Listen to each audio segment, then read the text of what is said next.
ابن عبد الحکم نے یہ بھی لکھا ہے کہ مقوقس نے ایک رات حضرت حاتب رضی اللہ عنہ کو تخلیے میں بلا کر ان سے رسول اللہ صلی اللہ علیہ وآلہ وسلم کے متعلق دریافت کیا، اور جب حضرت حاتب رضی اللہ عنہ نے ذات رسالت کی صفات بیان کی تو کہا،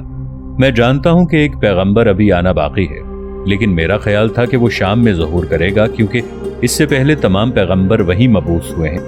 لیکن اب میں دیکھتا ہوں کہ وہ جہد و مصیبت کی سرزمین عرب میں ظاہر ہوا ہے۔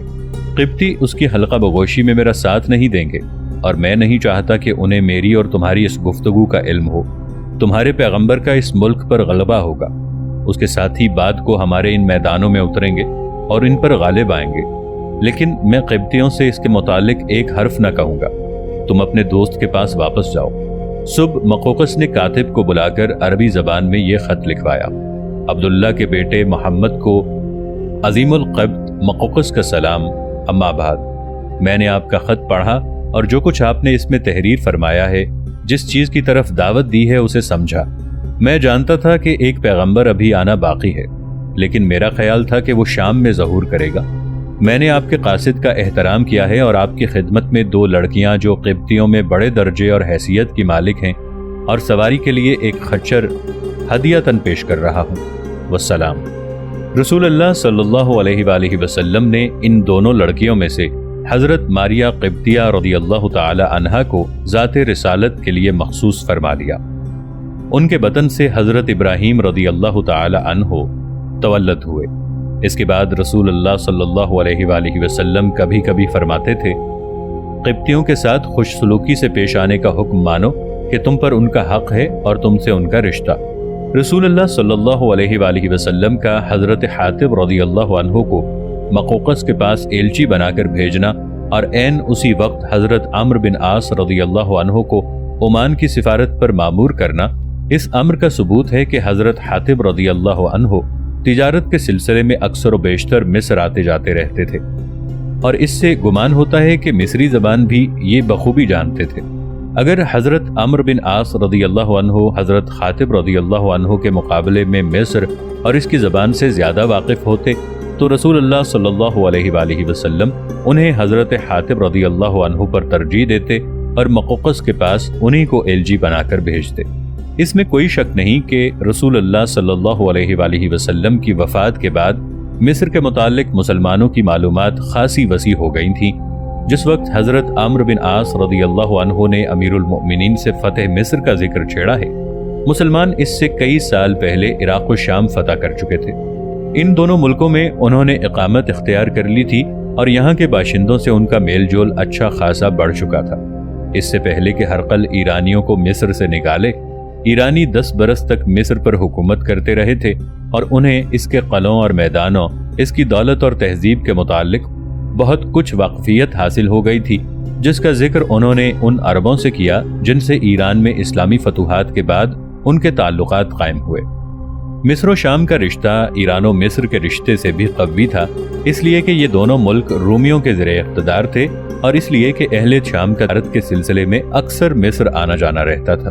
چنانچہ مسلمانوں نے اہل شام سے بھی مصر کے متعلق بہت سی معلومات حاصل کی، اور اس طرح جب حضرت عمرو بن عاص رضی اللہ تعالی عنہ نے خلیفۃ المسلمین سے فتح مصر کی گفتگو چھیڑی، حضرت عمر رضی اللہ عنہ، حضرت عمرو بن عاص رضی اللہ عنہ اور دوسرے بہت سے مسلمانوں کے ذہن میں مصر کی واضح تصویر موجود تھی۔ یہ تصویر بڑی دلکش تھی۔ مصر کی شادابی و زرخیزی تمام دنیا میں ضرب المثل کی حیثیت رکھتی تھی۔ گیہوں، جو اور اسی قسم کا دوسرا غلہ جو مصریوں کی ضرورت سے بچ رہتا تھا، رومی سلطنت کا پیٹ پالتا تھا۔ غلے کے علاوہ بھی مصر میں کھانے پینے کی بے شمار چیزیں تھیں، اور قیمتی پتھروں اور کانوں کے ذخیرے کے اعتبار سے بھی وہ بے اندازہ دولت کا مالک تھا۔ باوجود کہ مصر رومی سلطنت کا محکوم تھا اور قیصر روم کے زمانے میں ایرانیوں نے اسے بری طرح پامال کیا تھا، پھر بھی اس کی اہمیت میں کوئی فرق نہ آیا اور وہ علی حال ہی دنیا کا سب سے بڑا مرکزی مقام رہا، جس میں علم و فن، صنعت و زراعت اور تجارت کے اجتماع نے رونق و ترقی کی ایک ایسی شان پیدا کر دی تھی جو نگاہوں کو لبھاتی اور دلوں کو رجھاتی تھی۔ مصر کے دارالسلطنت اسکندریہ نے اپنی وہ تمام تازگی اور دل فریبی محفوظ رکھی جو سکندر مقدونی نے اس کی تعمیر میں صرف کی تھی، اور جس میں 10 صدیوں کے امتداد نے عظمت و جلال کا ایک ایسا دل فریب اور نظر نواز رنگ بھر دیا تھا کہ دنیا کے ہر حصے سے لوگ بے اختیار اس کی طرف کھینچے چلے آتے تھے۔ اس کی آبادی لاکھوں سے متجاوز تھی اور وہاں اس زمانے کی تمام مشہور نسلوں اور مختلف عقیدوں کے لوگ آباد تھے۔ اسکندریہ میں خالص مصریوں کی آبادی نصف سے زیادہ نہ تھی، باقی نصف آبادی میں رومی، یونانی، فینیقی اور عرب وغیرہ تھے۔ ان میں کچھ ایسے تھے جن کا مذہب یہودی تھا اور کچھ ایسے جو مسیحیت پر ایمان رکھتے تھے، اور سب کے سب اس سحرکار شہر کی فضا میں عظمت و آسودگی کے زیر سایہ سکون و اطمینان کی زندگی بسر کر رہے تھے۔ اور اس کی عظمت بھی کیسی عظمت، اس کا جلال بھی کیسا جلال تھا۔ اس کا بڑا مینار منارہ فارتس دنیا کے 7 عجائبات میں سے ایک تھا۔ وہاں بڑی بڑی عبادت گاہیں، فنون کے وسیع سے وسیع تر میدان، عالیشان عمارتیں، عام تفریح گاہیں اور حمام اتنے کہ ان کا شمار نہیں ہو سکتا۔ اور ان کی دلکشی کا یہ عالم تھا کہ مہذب سے مہذب اور ترقی یافتہ سے ترقی یافتہ شہروں سے آنے والے سیاح بھی انہیں دیکھ کر دنگ رہ جاتے تھے۔ اسکندریہ کے بازار دنیا کے تمام بازاروں سے بڑے اور ان کی چہل پہل دنیا کی ہر چہل پہل سے بڑھ کے تھی۔ وہاں گیہوں، ریشم، کاغذ اور شیشے کے علاوہ مصر کی پیداوار و مصنوعات کی بہت بڑی تجارت ہوتی تھی۔ اس کے علاوہ بلاد نوبہ اور حبش سے سونے اور ہاتھی دانت کا بے انتہا سامان وہاں لایا جاتا تھا۔ ہندوستان و چین کے سمندروں سے روئی، ریشم، چاندی اور جواہرات وغیرہ پہلے بحیرہ قلزم آتے تھے اور وہاں سے اس نہر کے ذریعے نیل میں منتقل کیے جاتے تھے، جو بحیرہ قلزم کو دریائے نیل سے ملاتی تھی اور اس کے بعد اس عظیم الشان دریا کے اوپر بہتی ہوئی سکندریہ پہنچ جاتی تھی۔ اسکندریہ کی اس لمبی چوڑی تجارت کو دیکھتے ہوئے کوئی تعجب نہیں اگر اس کی بندرگاہ دنیا کی تمام بندرگاہوں سے بڑی ہو اور جہاز سازی کی صنعت اس کی سب سے بڑی صنعت۔ اسکندریہ کی بندرگاہ اتنی چوڑی تھی کہ اس میں مختلف حجم کے 12,000 جہاز بیک وقت سما جاتے تھے اور جہاز سازی کا کام وہاں روزانہ ہوتا تھا۔ جہاز بنانے کے لیے لکڑی شام سے آتی تھی۔ مصر میں ایک بڑی مضبوط قسم کی سن پیدا ہوتی تھی جسے وقص کہتے تھے۔ اس سے جہازوں کی رسیاں بٹی اور اس کے بادبان بنے جاتے تھے۔ اسکندریہ میں تجارتی جہازوں کی طرح جنگی جہاز بھی تیار کیے جاتے تھے۔ جنگی جہاز بڑے اور چھوٹے 2 قسم کے بنائے جاتے تھے۔ بڑے جہاز میں 1000 سپاہیوں کی گنجائش ہوتی تھی اور چھوٹے جہاز میں 100 آدمی آتے تھے۔ ان جہازوں میں جو آلات نصب کیے جاتے تھے وہ افریقی شعلوں کا مے برساتے تھے۔ یہ شعلے بڑے ہلاکت آفریں ہوتے تھے۔ ان کا مسالہ اتنی جلدی اور اتنی تیزی سے بھڑکتا تھا کہ اس کا بجھانا ناممکن ہو جاتا تھا، اور اس میں ہلاکت بازی اور آتش زنی کی ایسی قوت ہوتی تھی کہ عمارتیں جل کے راکھ ہو جاتی تھیں اور دل خوف و دہشت سے دہل دہل جاتے تھے۔ بعض بڑے جہازوں کا بالائی حصہ بلندی میں شہر کی فصیلوں سے جا ملتا تھا اور جہاز کے سپاہی مدافعین شہر کے ہمسطح ہو جاتے تھے۔ اب اگر وہ چاہتے تو جہاز سے چھلانگ لگا کر فصیلوں پر پہنچ جاتے، ورنہ جہاز کی منزلوں اور فصیلوں کے درمیان پل باندھ کر اسے عبور کر لیتے۔ اسکندریہ میں بنائے جانے والے بعض تجارتی جہاز اتنے بڑے ہوتے تھے کہ ایک جہاز میں بیک وقت 40,000 عروب، یہ عروب غلہ ناپنے کا ایک بڑا پیمانہ قبطی الاصل ہے، یہ گیہوں لادا جا سکتا، تو اس میں بیک وقت 4000 اردب گیہوں لادا جا سکتا تھا۔ یہ تجارتی جہاز اکثر بحر قلزم سے گزر کر جزیرہ نمائے عرب کی بندرگاہوں میں لنگر انداز ہوتے تھے اور مصر کی بنائی ہوئی یا کہیں اور سے مصر آئی ہوئی تجارتی اشیاء وہاں اتار کر حجاز و یمن کے متمدن و غیر متمدن عربوں کے سامنے ان مصریوں کی زندگی کا ایک دل پذیر مرقع پیش کرتے تھے جن کی لگاتار محنت اور مسلسل کوشش ہی ان کا قومی امتیاز تھی۔ یہ صنعتی و تجارتی فروغ ہی تنہا وہ خصوصیت نہ تھی جس نے اسکندریہ کو تمام دنیا کے شہروں سے ممتاز کر رکھا تھا، بلکہ اسکندر اعظم کے اسے آباد کرنے اور بسالتہ کے اس میں قیام پذیر ہونے سے عربوں کی فتح تک یہ شہر دنیا بھر میں عقلی و علمی ارتقاء کا سب سے بڑا مرکز تھا۔ صحیح یہ ہے کہ یہ ارتقاء کبھی رک جاتا تھا، کبھی اس میں حرکت پیدا ہو جاتی تھی، اور کچھ دور بالخصوص مصر پر رومیوں کی حکومت کا دور ایسے بھی گزرے ہیں جن میں بعض دوسرے شہر بھی ان خصوصیات کے اعتبار سے سکندریہ کے شریک و سہم بن گئے تھے۔ تاہم مصر کا یہ دارالسلطنت ہمیشہ ان ترقیوں کا مرجع رہا ہے اور یہاں کے عالموں، شاعروں، مصنفوں اور فنکاروں نے مسلسل 10 صدیوں تک دنیا کی عقلی زندگی کو سنوارا اور نکھارا ہے۔ یہ فضیلت اسی شہر کے باشندوں کو حاصل ہے کہ انہوں نے یونانی تہذیب کی نشر و اشاعت میں